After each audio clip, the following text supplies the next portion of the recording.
ഇതാണ് പൊൻപറക്കുന്ന്.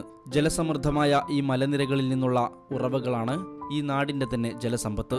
കുന്നിന് ചുറ്റുമുള്ള 1000-ലധികം കുടുംബങ്ങളാണ് ഇതിൽ നിന്നുള്ള നീർച്ചാലുകളെ ആശ്രയിച്ച് കഴിയുന്നത്.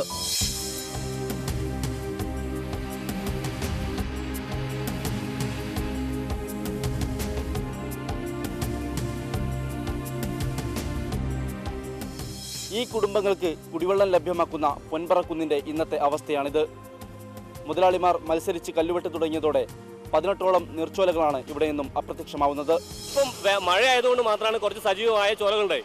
ഇപ്പോൾ ഞങ്ങളുടെ ഏകദേശം ഒരു ഡിസംബർ ഏപ്രിൽ മാസത്തിലൊക്കെ നിർജ്ജീവമായത്. പലപ്പോഴും കുടിവെള്ളം മറ്റു പല സ്ഥലത്തും കൊണ്ടുവരേണ്ട അവസ്ഥ ഉണ്ടായിരുന്നു. ഈ താഴെയുള്ള ഭാഗത്തുള്ള കൃഷിയുടെ ആവശ്യത്തിനുള്ള വെള്ളമൊന്നും കിട്ടാത്തൊരവസ്ഥ ഉണ്ടായിരുന്നു. 3 ഏക്കറയിലായി 4ഓളം സ്വകാര്യ വ്യക്തികളാണ് ഇവിടെ ഒരേ സമയം കല്ലുവെട്ടുന്നത്.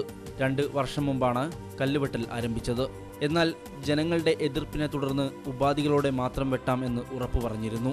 എങ്കിലും എല്ലാം കാറ്റിൽ പറത്തി വെട്ട് ഇപ്പോഴും നിർബാധം തുടരുകയാണ്. മിച്ചഭൂമിയായിരുന്ന ഈ സ്ഥലം ജനങ്ങൾക്ക് പതിച്ചുകൊടുത്തിരുന്നുവെങ്കിലും കൈമാറി സ്വകാര്യ കമ്പനിയുടെ കയ്യിലെത്തുകയായിരുന്നു. സമൃദ്ധമായ ഈ മലനിരകളിൽ നിർമ്മാണ പ്രവർത്തനങ്ങൾ നടക്കുന്നതിലൂടെ ഉണ്ടാവുന്ന പാരിസ്ഥിതിക പ്രത്യാഘാതങ്ങൾ ചൂണ്ടിക്കാണിച്ച് 2005-ൽ ജനങ്ങൾ നടത്തിയ പ്രക്ഷോഭത്തിലൂടെ അത് അവസാനിപ്പിക്കേണ്ടി വന്നു. എന്നാൽ അതിനേക്കാൾ രൂക്ഷമായ പാരിസ്ഥിതിക ആഘാതത്തിലേക്കാണ് കല്ലുവെട്ട് പൊൻപറക്കുന്നിനെ കൊണ്ടുപോകുന്നത്. ക്യാമറമാൻ സുഭാഷിനോടൊപ്പം Irshadan P, India Vision, Kozhikode.